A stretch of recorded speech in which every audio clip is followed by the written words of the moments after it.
Brasil, um país continental. Agronegócios, o nosso maior produto ou riquezas. Você, homem do campo, sabe o que é holding rural? Sabe o que é planejamento sucessório? Evitar briga entre familiares? Holding rural. Esse é o tema que vamos apresentar agora. Começa aqui, começa agora, mais um programa Câmera Brasil.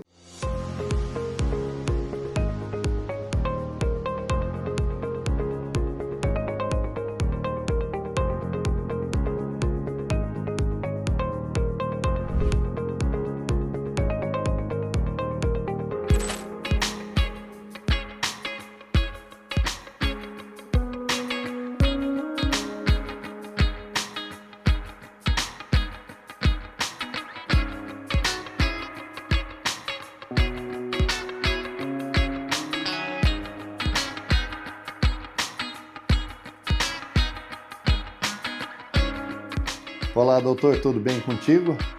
Olá, Roberto, tudo bem com você? Olha, uma honra estar aqui em Guarapuava para lhe entrevistar e para falar de um tema muito interessante, embora complexo, que muita gente no campo não sabe o que é, quiçá o pessoal da cidade, que é sobre holding rural. Vamos falar sobre isso? Vamos sim. Primeiro eu quero agradecer a oportunidade de ter você aqui no escritório. A holding rural, até hoje, ainda é um tema muito pouco entendido e explorado pelos produtores. Eles não têm muita ideia do que se trata, mas é um tema muito importante, principalmente na nossa questão política e como anda o nosso governo hoje em dia, né? Perfeito. O que vem a ser uma holding rural e como ela funciona na prática? A holding rural nada mais é do que uma pessoa jurídica que ela centraliza e controla ações e bens dentro de um CNPJ. Então, nada mais é do que uma empresa que você transfere todos os seus bens, sejam eles como propriedade rural, armazéns, gado, sua produção, para dentro dela e faz a gestão concentralizada.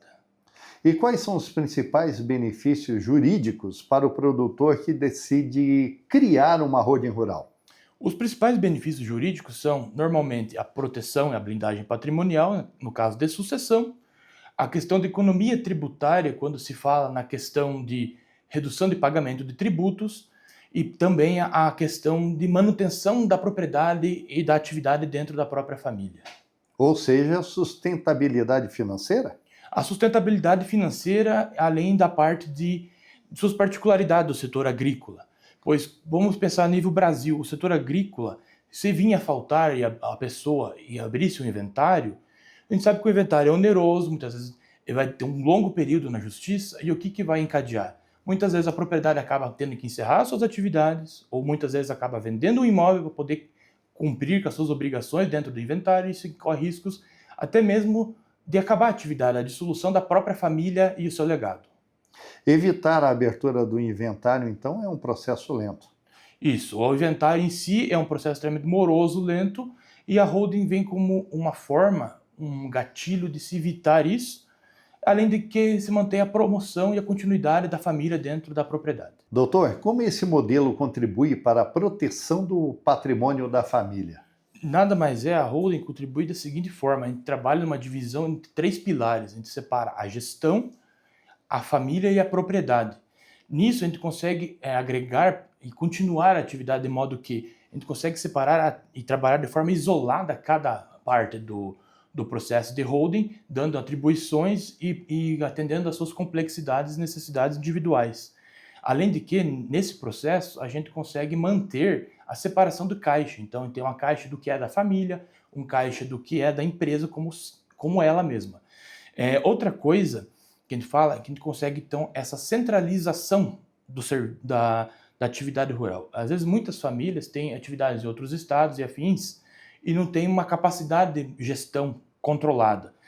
Além de que, a gente consegue garantir o cumprimento da obrigação da legítima, que nada mais é que dentro do ordenamento jurídico, dispor de 50% dos bens de forma de herança dentro dos herdeiros obrigatoriamente, e a outra parte os próprios pais, os patronos, eles podem escolher como vão fazer e a forma que será feita essa outra distribuição.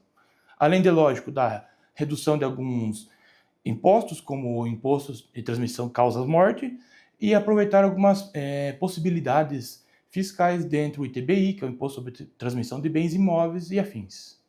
Um dos pontos mais comentados é a sucessão. Como a holding rural pode facilitar esse processo dentro de uma família? A holding rural, ela envolve um entendimento profundo da família. Então, quando a gente fala sobre isso, o que a gente trata? Como que será feito esse processo de sucessão? Será agora? Será com quem? Quais dos herdeiros vão participar? Quais herdeiros vão sair ou não têm interesse, não têm aptidão? Como será feito? Os herdeiros terão direito todos igualmente à mesma proporção de lucros e dividendos? Outra análise. Há problema entre os pais com as noras e os genros? Então, vai ter alguma obrigação de contrato em que eles tenham que ter um acordo pré-nupcial? Ou vamos supor, no caso da sucessão dos herdeiros já, quando a gente fala em herdeiros, esses herdeiros todos irão suceder ou terá algum limite? E se vir faltar um desses herdeiros após já ocorrida a sucessão, ele terá de vender a parte dele para os outros sucessores ou ele poderá indicar algum outro herdeiro? Então são várias formas que a gente consegue modelar, interpretar e garantir, de fato, essa continuidade e evitar alguns erros bem comuns, mas que têm um grande impacto. Então tem ganhos tributários. Tem ganhos tributários, com toda certeza. Quando fala de ganhos tributários, a gente tem que entender que não é somente a parte do ITBI ou do ITCMD. Quando fala de ganhos tributários, nós temos que analisar dois quesitos.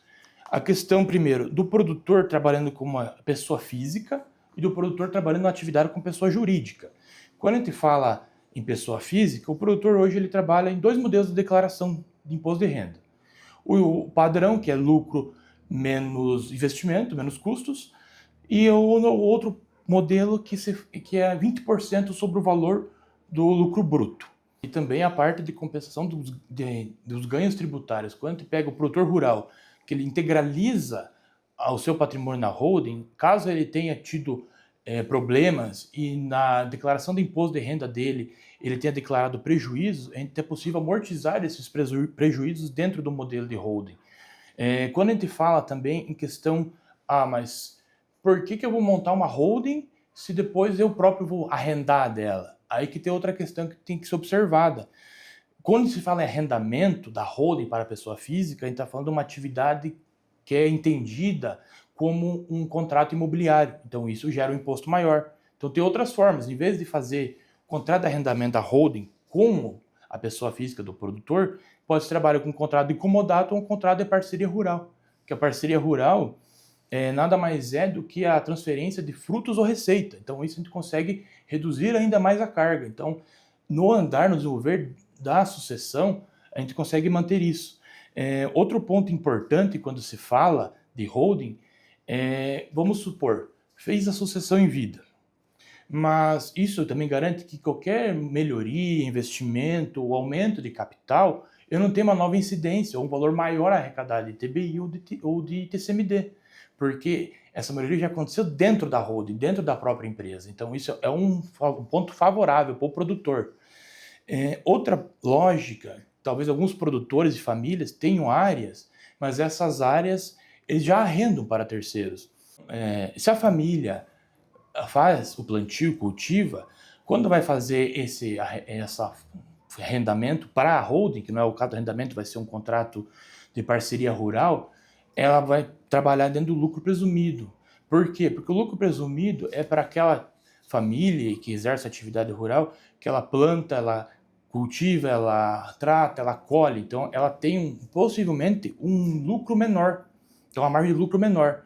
Entretanto, muitas famílias que querem fazer a holding rural não são da atividade do campo, mas elas têm uma área arrendada para terceiros. Então, muitas vezes é interessante ela trabalhar já no lucro real, pois ela vai ter um lucro maior e uma margem diferente para trabalhar. Então, são todas questões intrínsecas, que é tudo conforme a análise de caso a caso. Então, todos com as suas particularidades. Doutor, existem riscos ou cuidados jurídicos que o produtor deve observar antes de constituir uma holding? De fato, os primeiros riscos analisados devem ser a questão de financiamento bancário. Muitas vezes, quando se constitui a holding, tem que fazer a transferência desses financiamentos foram dados em garantia ou outras formas e dependem muitas vezes do aval do banco. Outra coisa muito importante para a holding ter um sucesso, as áreas devem ser regularizadas, então ela deve estar uma parte fundiária certa. Por quê? Porque senão uma área com posse ou uma cessão hereditária de direitos, eu não consigo transferir ela e ter esse domínio total. Outra coisa que o produtor tem que cuidar muito é qual que é a relação, qual que vai ser a reação dele com uma regularização e um compliance maior. Quando a gente fala de holding, a gente tem entregas mensais para contador, tem toda uma estruturação diferente que muitas vezes o produtor trabalha no caderninho, ele sabe o que acontece, mas às vezes ele não quer se dispor até uma obrigação mensal de informar, de dizer, de conversar, de ter um terceiro ao lado dele. O processo para abrir uma holding rural tem muita burocracia? Sim, ele envolve uma certa burocracia que pode variar entre estados e municípios, mas normalmente o que se fala é o registro na junta comercial, o registro na Receita Federal. Entretanto, quando se fala de propriedades rurais e produção rural, a gente tem que fazer então um novo registro no CAR, que é o Cadastro Ambiental Rural, e no INCRA, principalmente na parte do georreferenciamento. Além de que talvez outras licenças possam precisar e outros acordos, como a parte já dita dos acordos com os bancos para fazer essa transferência e principalmente junto ao jurídico, tem que ter no mesmo andar, na mesma engrenagem, uma boa contabilidade, uma contabilidade que entenda isso e saiba trabalhar de forma conjunta. Doutor, quais são as etapas principais? As etapas principais, primeiro eu falo, uma conversa prévia com o produtor. Normalmente é mais de uma, duas, até três reuniões para entender, porque primeiro eu vou ter que pedir e entender quais são as culturas, lavouras. Ele mexe com gado, ele já tem outros CNPJs, ele diversifica a produção, vamos supor no caso, ele tem uma processadora, ou até mesmo ele já tem outra atividade que não é conjunta, ele possui quais fontes de renda, e ele possui quais tipos de financiamento. Então isso é um começo para entender. Após isso, a gente faz uma análise da estrutura para entender essa carga tributária. Porque o que é os benefícios da holding? A holding em si é o planejamento patrimonial sucessório, só que isso eu faço um comparativo, sempre correlacionando a questão de como é a parte de custos de gasto dele como pessoa física da holding, para buscar o melhor cenário e, em caso de desafios, buscar outras soluções que venham a compensar e possivelmente, posteriormente, consiga agregar valor que de fato vale a pena e faça valer o instrumento da holding rural. Existe um tamanho mínimo de patrimônio ou perfil de produtor que mais se beneficia dessa estrutura? Hoje em dia, principalmente com a reforma tributária que começará a entrar em vigor o seu início, ano que vem, 2026 até 2032, a questão é, o produtor rural sempre teve uma certa isenção ou não foi olhado com bons olhos, assim, de cuidar pela Receita Federal. O produtor rural ele tem que se atentar aos dois novos impostos, que é o imposto sobre bens e serviços e a contribuição sobre bens e serviços. Além de que agora ele vai começar a ter uma obrigatoriedade de informação ao fisco direta, mensal. Então ele vai, de forma ou outra, vai ter que se organizar e se estruturar para se adequar às novas normas e regras e estar dentro da lei, principalmente da parte contábil e fiscal. Então acaba sendo uma gestão de fato. Isso, a holding entra como uma gestão do patrimônio, a execução das atividades e a manutenção delas, não simplesmente a parte tributária.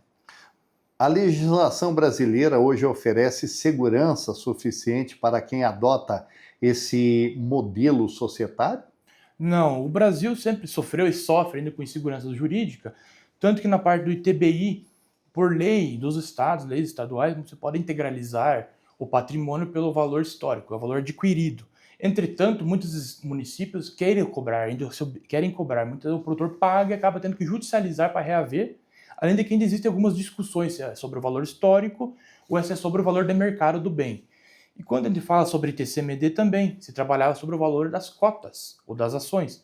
Entretanto, também tem uma discussão e hoje eles querem cobrar sobre o valor real do mercado dos bens que estão dentro da holding. E quais são os erros mais comuns cometidos quando se cria uma holding sem o devido planejamento? O produtor rural tem que entender primeiramente que, se ele quiser uma holding simplesmente por a parte tributária, a holding não vai fazer o sucesso que ele espera, não vai conseguir entregar o que ele quer. Hoje em dia o produtor tem que entender o quê? A holding não é mais que o benefício tributário, é o benefício de gestão, de sucessão e manutenção das atividades. Então, a parte tributária, ela entra no conjunto, mas não é especificamente para isso apenas. Doutor, eu fico aqui pensando sobre o valor da experiência. Embora aparentemente o senhor parece ser um profissional jovem, mas que tem um conhecimento muito importante. Isso valida a escolha acertada para que o contratante, para que a pessoa que precise desse serviço tenha êxito? Sim, de fato, eu digo que por mais que eu seja jovem, na casa dos meus 30 anos, a questão é que eu sou filho de produtores rurais, eu venho dessa área. Além de que, de advogado, eu também sou agrônomo, então eu consigo entender, aprofundar e principalmente ligar as duas áreas. Então eu consigo entender o que é a dor do produtor, o que ele pensa, como que ele trabalha, eu sei o que é uma cultura, e transpor isso para o meio jurídico, que é o que falta hoje em dia é o profissional ele ser mais próximo, ele ser mais íntimo, não uma relação simples negocial. Então isso impacta muito para, de fato, o serviço, a holding, a prestação, reflita numa parte e algo positivo para o produtor rural. Fico pensando num país continental como o nosso, quantas e quantas famílias, pessoas que precisam de ter acesso a essa pauta, a esse tema, e às vezes não tem como se locomover, perde-se muito tempo. Você acredita que a internet ajudou até na questão de atendimento a esse público? Sim, sim, de fato, após a passagem da pandemia, que foi uma coisa horrível, trágica, mas isso aproximou e gerou uma possibilidade de se trabalhar de forma remota. Eu trabalho, faço muito atendimento, reuniões remotas, tanto que eu atuo no Brasil inteiro, e conforme eu vou desenvolvendo e trabalhando, tendo necessidade, eu sou um profissional que não pensa se precisa deslocar. Então, faz as reuniões prévias, no andar, principalmente no desenvolvimento da holding, quando a gente fala que daí tem a parte de acompanhamento, próxima, após o início, e algumas assessorias periódicas depois de um tempo, eu me desloco, mas sim, eu acho que é totalmente viável e interessante, e eu atuo muito na parte por internet, por videochamada e afins. Para o produtor rural que está nos assistindo agora e pensa em iniciar esse processo, qual seria o primeiro passo recomendado? O primeiro passo, Roberto, ele tem que entender como que está a atividade dele hoje, como que funciona a família dele. Ele é o pai patrão, às vezes, ele delega, ele não delega, ele tem medo de riscos, ele sabe de alguns conflitos, e como que ele vê os seus sucessores. Ele tem sucessores que querem continuar a atividade ou essa área posteriormente vai ser vendida? Ou vai ter um sucessor e os demais querem sair, então ele tem que compensar. Então ele tem que parar e analisar de uma forma profunda inicialmente como que é o núcleo familiar dele, como que a atividade da propriedade, da fazenda, se relaciona com o núcleo familiar dele. Gostaria que o senhor falasse um pouco sobre esse escritório advocatício e em quais áreas do direito ele atua, além do holding rural. Esse escritório ele existe há algum tempo, hoje atualmente tem a sede aqui em Guarapuava, que eu atuo. Além da holding rural, eu tenho uma grande demanda e defendo muitas vezes, eu sou meio persuasivo, de cobrar dos produtores a relação com os contratos bancários. Porque a questão hoje em dia, e agora mais em roga, como o caso até mesmo do Banco do Brasil, que veio ameaçar alguns advogados, que dizem que estão extinguindo os produtores a procurar uma recuperação judiciária, uma prorrogação de contrato. Eu lido muito com a parte de prorrogação de contrato rural e com a parte de recuperação judiciária, além da parte de regulação fundiária, que envolve a holding, e essa parte de estudos tributários, aspecto de CNPJ e afins. Eu gostaria de lhe agradecer, pena que o tempo ele passa rapidamente, né? E esse é um tema apaixonante. Eu tenho certeza que todos que estão nos assistindo ainda têm dúvidas, têm curiosidades, precisam saber mais.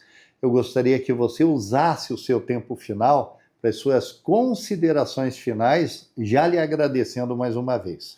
Perfeito, Roberto. Produtor rural, o que eu digo, você tem que pensar, muitas vezes a gente acaba agindo pela emoção e acaba tomando algumas decisões.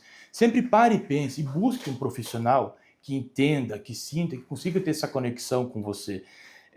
Hoje em dia nós temos vários meios e formas, leis que beneficiam, principalmente protegem e garantem direitos dos produtores. Então, eu digo, o produtor não tenha vergonha de procurar uma ajuda especializada, não tenha vergonha de contar, tive um problema com safra, estou com um problema de família, de sucessão, pois quanto antes se age, menor será o custo ou menor será o desgaste. Só para encerrar, Roberto, a questão é para pensar que o produtor sempre quando ele semeia em terra boa, então muitas vezes tem que preparar a terra antes de semear, e muitas vezes tem que se preparar da tempestade antes da chuva. Então eu creio que isso que o produtor tem que parar e pensar, analisar hoje em dia. Gostaria de te desejar o maior sucesso. Eu tenho certeza que isso acontecerá, ainda mais em se tratando de quase uma virada de um novo ano, e precisamos realmente nos preocupar mais com aquilo que nós mais amamos, que são, por consequência do fruto do nosso trabalho, família e os nossos bens. Obrigado. Eu que agradeço, Roberto. Obrigado a todos e sempre tenho à disposição.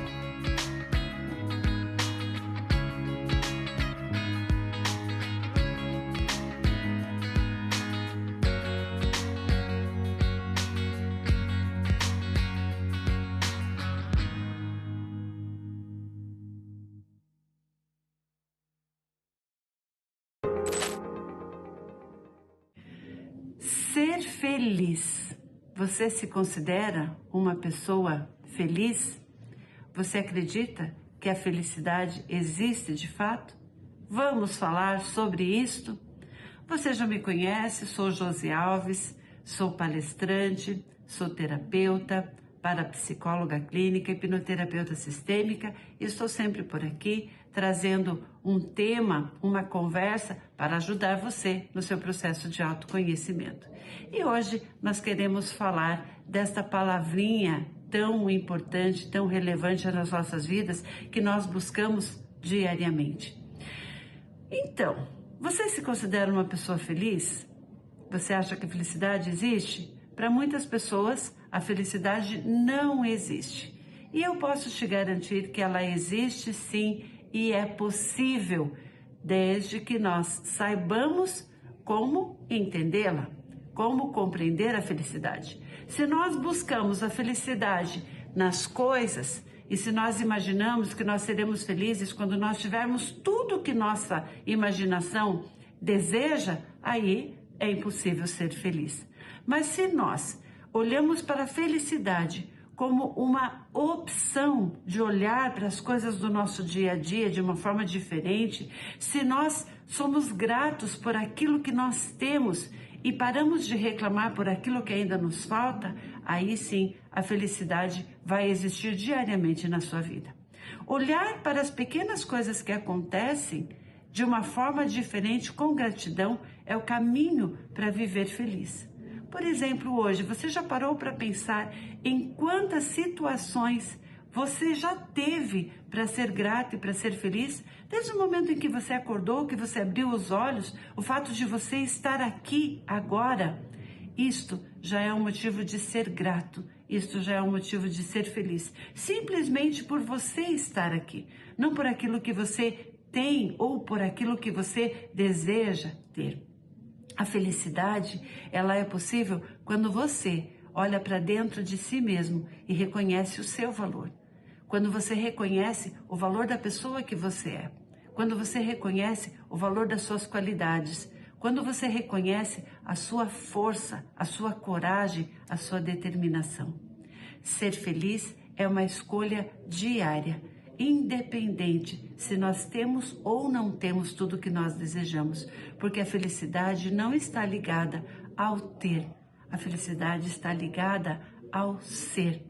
A felicidade é um estado, é uma presença, é uma escolha diária de ver valor naquilo que de fato é muito mais relevante na nossa vida do que simplesmente as coisas que nós não temos. Pense nisso. Eu desejo do fundo do meu coração que você seja feliz agora, neste exato momento e em todos os dias da sua vida. Um beijo. Até a próxima. Olá, tudo bem? Eu sou o Dr. Malcolm Ferri, especialista em Direito voltado ao agronegócio. Estarei com vocês aqui nesse mesmo canal e nesse mesmo horário para tratar sobre assuntos e dicas importantes para você, produtor rural, saber e entender o que é que se passa agora e o que esperar sobre o nosso agronegócio. Estamos chegando ao fim de mais um programa Câmara Brasil. Para participar e sugerir uma pauta é muito simples. O nosso e-mail está aqui aguardando a sua sugestão.